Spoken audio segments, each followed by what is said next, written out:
श्री स्वामी समर्थ. दत्तश्री किचनमध्ये तुमचे मनपूर्वक स्वागत आहे. तर आज आपल्या किचनमध्ये आपण बनवणार आहोत व्हेज लॉलीपॉप. इथे साहित्य आणि त्याचे प्रमाण मी तुम्हाला दिलेलं आहे. एका बाउलमध्ये प्रथम आपल्याला एकदम बारीक चॉप करून कोबी घ्यायचा आहे. जवळजवळ सर्व भाज्यांचं प्रमाण मी 1/4 कप घेतलेला आहे. कोबी घ्यायचं आहे, कांद्याची पात, शिमला मिरची,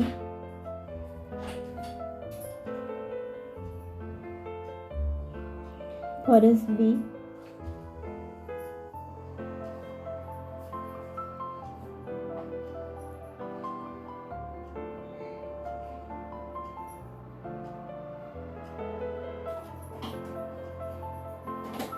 एकदम बारीक चॉप केलेलं गाजर. आता मी शिमला मिरची टाकलेली आहे. एकदम बारीक चॉप करून गाजर तुम्ही किसून टाकू शकता किंवा बारीक चॉप करून टाकू शकता.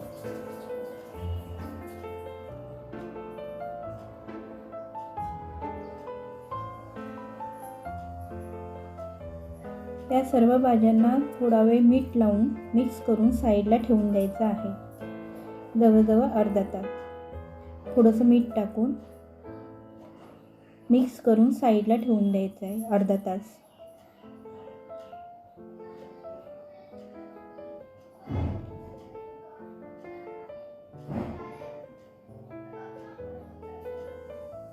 तर ह्या झाकून मी अर्धा तास बाजूला ठेवणार आहे.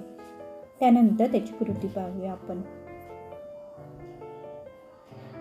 तर इथे अर्धा तास झालेला आहे. तर आपल्याला प्रथम भाज्यांचं पूर्ण पाणी काढून घ्यायचं आहे. इथे मी पूर्ण भाज्यांचं पाणी काढून घेत आहे. ते पूर्ण भाज्यांचं पाणी काढून घेतलेलं आहे. पाणी ठेवलेलं आहे, मी फेकलेलं नाही आहे. तुम्हाला हवं तर असंच टाकू शकता, पण नंतर पाणी सुटेल म्हणून मी पाणी काढून घेतलेलं आहे. तर आता त्या भाज्यांच्या पाणी काढलेल्या भाज्यांमध्ये आपण 2 ते 3 बटाटे स्मॅश करून घेणार आहोत. इथे स्मॅश करून मी बटाटा टाकलेला आहे.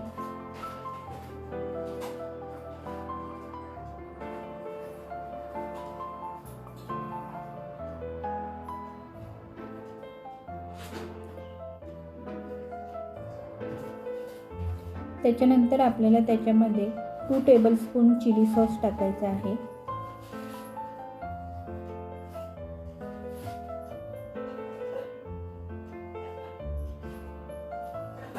2 टीस्पून रेड चिली सॉस,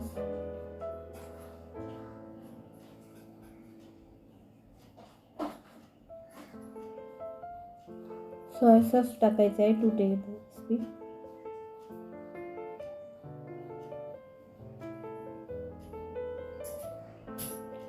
आणि शेजवान चटणी टाकायची आहे.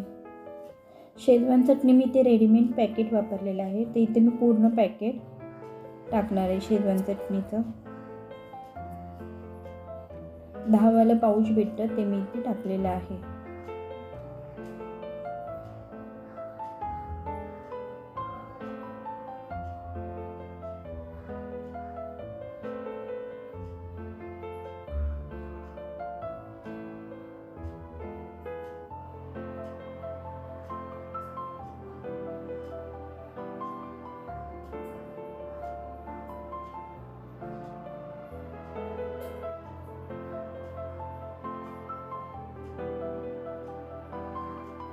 ते इथे मी मॅगी मसाला टाकलेला आहे.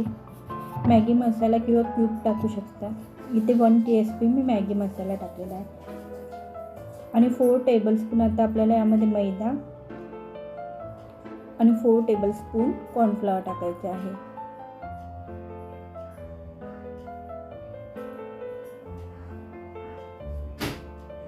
फोर टेबलस्पून मैदा आणि 4 टेबलस्पून कॉर्नफ्लॉवर यामध्ये टाकायचं आहे.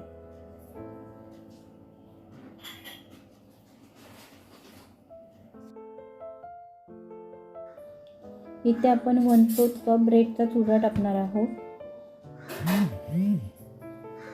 तर तो आपल्याला यामध्ये मिक्स करून घ्यायचा आहे क्रिस्पीपणा येण्यासाठी. तर इथे ब्रेड क्रम्ब मी टाकलेला आहे. तर त्यामध्ये थोडंसंच मीठ टाकायचं आपल्याला चवीनुसार थोडंसं, कारण सोया सॉसमध्ये मीठ आहे, भाज्यांमध्ये देखील आपण वापरलेलं होतं. तर आलं लसूण पेस्ट राहिलेली आपली टाकायची, तर मी ते 1 टेबलस्पून आलं लसूण पेस्ट टाकलेली आहे. आता हे सर्व आपल्याला एकजीव करून घ्यायचं आहे. तर इथे मी पूर्ण एकजीव करून घेणार आहे.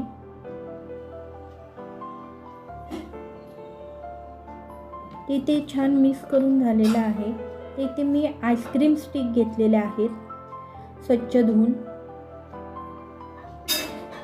तुम्ही असेच देखील तळू शकता बॉल करून.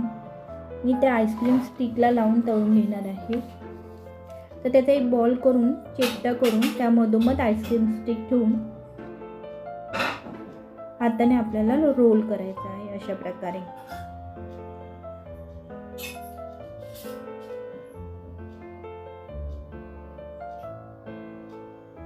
अशा प्रकारे आपल्याला रोल करून घ्यायचा आहे. तर मी तुम्हाला अजून एक दाखवत आहे.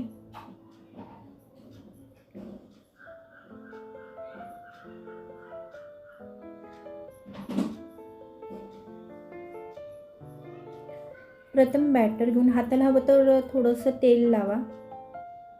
बॅटर घेऊन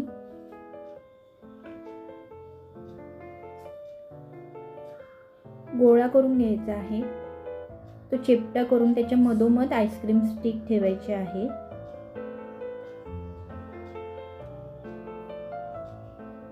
आणि हाताने रोल करायचा आहे दोन्ही हाताने अशा प्रकारे. ते अशा प्रकारे मी बाकीचे देखील करून घेते. ते तळण्यासाठी मी गॅसवर पॅन ठेवलेला आहे. तुम्ही कढईमध्ये देखील तळू शकता. त्यामध्ये थोडासा गोळा मी टाकलेला आहे पिठाचा, जेणेकरून समजेल की आपलं बॅटर परफेक्ट आहे की नाही. इथे पीठ बाहेर येत नाही आहे, कोणत्या भाज्या देखील बाहेर आलेल्या नाही आहे, म्हणजे आपलं पीठ परफेक्ट आहे. त्याच्यानंतर यामध्ये मी लॉलीपॉप तळून घेते. मीडियम टू लो फ्लेमवर तुम्ही प्रथम तळून घ्यायचे आहेत, कारण भाज्या आपण यामध्ये कच्च्या वापरलेल्या आहेत. मीडियम गॅसवर तळून घ्या. तेल छान तापल्यानंतर छान असा ब्राऊन कलर आला पाहिजे त्याला. तुम्हाला जर अजून क्रिस्पी हवे असतील तर ह्यामध्ये तुम्ही कॉर्नफ्लॉवर आणि मैदा अजून 2 टेबलस्पून तुम्ही टाकू शकता. मी हे जे प्रमाण दाखवलं आहे त्यामध्ये हे वरून क्रिस्पी होणार, आतमध्ये थोडे सॉफ्ट असणार. जर तुम्हाला अजून क्रिस्पी हवे असेल तर तुम्ही मैदा आणि कॉर्नफ्लॉवरचं प्रमाण वाढवू शकता किंवा ब्रेड क्रम अजून टाका तरी चालेल. इथे मी छानपैकी तळून घेत आहे.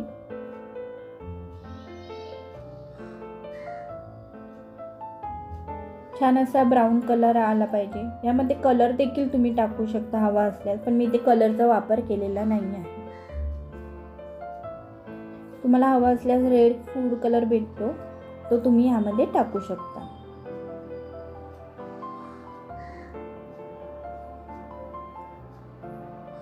तर पाहू शकता इथे थोड्या ब्राऊन झाले आहे.